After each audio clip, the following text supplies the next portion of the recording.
Okay, Chapter 4, Part 1. Name of this chapter is Business and the Constitution. So basically what we're talking about is the United States Constitution. A little history background that you've probably already had. You remember that the first document that we had, the Articles of Confederation, were by and large a failure. They reconvened the Founding Fathers, and at first they were going to try to redo the Articles, but the people who wanted a more central government basically won out, and the Constitution was adopted.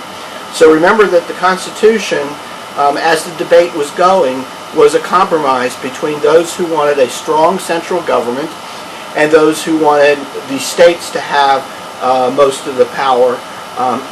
So there was a compromise. The Constitution itself creates a system where the federal government has limited powers that are limited by the Constitution. If the power is not given by the Constitution, then the federal government does not have it. All the remaining powers go to the state.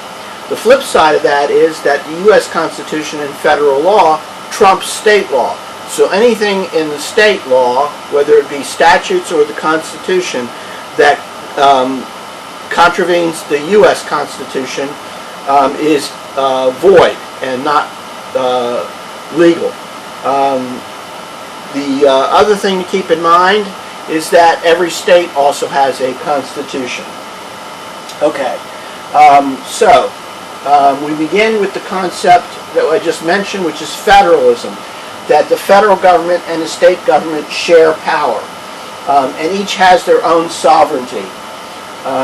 Now, I mentioned this before, but the power of Congress at the federal level to make laws comes from specific provisions in the Constitution, like the taxing power.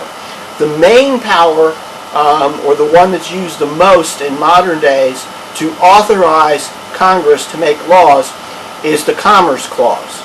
Okay, at the state level, they can point to the Constitution of the United States, which delegates to them the remaining powers, but also states are said to have police powers, which is an inherent power to regulate the health and welfare of its citizens. And so the police powers and the Interstate Commerce Clause, which gives the federal government powers to make laws, both are fairly broad provisions granting those sovereignties, the federal government and the state government, broad powers. Okay, so as I said, the police powers include public health, public safety, morals, and general welfare, including environmental, corporation, property, zoning, domestic relation laws, etc. And states retain the power to make laws within the state governing commerce, intrastate commerce, and we'll talk about that and the dormant Interstate Commerce Clause in a little bit. Okay, so we talked about federalism. We talked about only having the powers enumerated. The Privileges and Immunities Clause of Article 4 says that citizens of each state shall be entitled to all the privileges and immunities of citizens in the several states. So one state cannot treat somebody from another state differently without a substantial reason that's substantially related to the purpose of that law. The Full Faith and Credit Clause is an important item within the U.S. Constitution. It says that each state has to give full recognition of the laws of other states, and it protects the legal rights of American citizens as they move from state to state. And it includes judicial decisions to some extent. So the bottom line is, if you get married in South Carolina and you move to Georgia, Georgia has to recognize your marriage. I'm not going to get into the depth of it, but this was an interesting issue back before the Supreme Court ruled that states could not deny people of the same sex the right to marry, because there were some states that had ruled or had laws that allowed same-sex marriage. People would go to those states, get married, and then move back to their state, which did not recognize same-sex marriage. So the question was, how did the Full Faith and Credit Clause play into that? not an issue anymore because of the Supreme Court decision. All right, so we know that there's a separation of powers created by the U.S. Constitution. We have a legislative body, a judicial body, an executive body. Part of the purpose of that is to create a checks and balances system.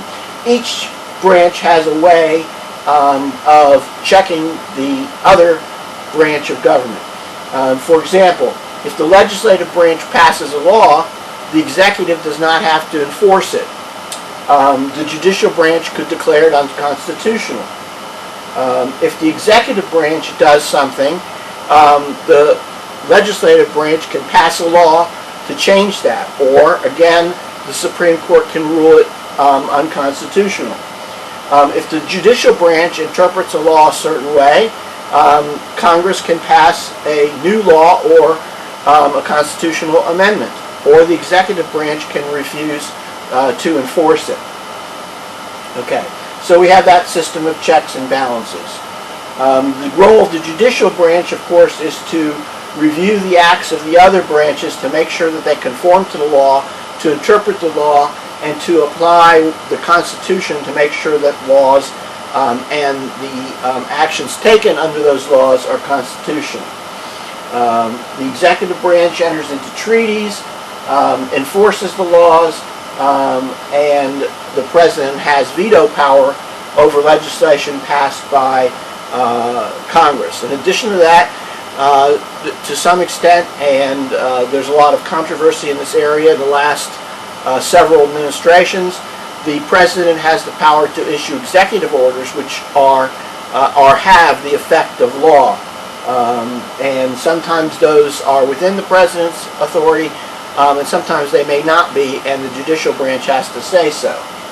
Okay, so we see what the legislative branch can do, what the executive branch can do, and what the judicial branch can do. Okay, the Supremacy Clause we kind of talked about already. It's important. There's two words here that are important. The supremacy, meaning that the U.S. Constitution is supreme over all other land, and then the concept of preemption, which flows from that, which is that federal law takes precedence over state and local law. Okay, anytime, an example of that is the recent law that was passed by the Georgia legislature, which declares abortion illegal whenever the fetus has a heartbeat, was recently declared unconstitutional by the district court in Georgia as violative of the Roe versus Wade and Casey versus Pennsylvania cases. Now that's going up on appeal, but it's a good example of federal law preempting state law.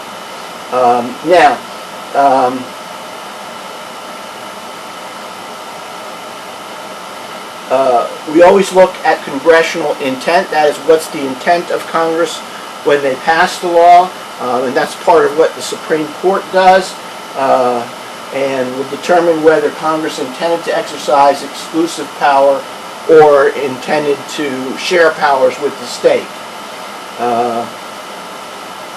And here you can look at the rule that the courts will apply. The congressional intent to preempt is based upon, is it so pervasive and comprehensive and detailed that it leaves the state and local law providers no room to supplement it, or it creates a federal regulatory agency that preempts and is empowered to enforce federal law. Okay, so I'm going to stop there, and we'll pick up with a very important area, the Commerce Clause, in the next video.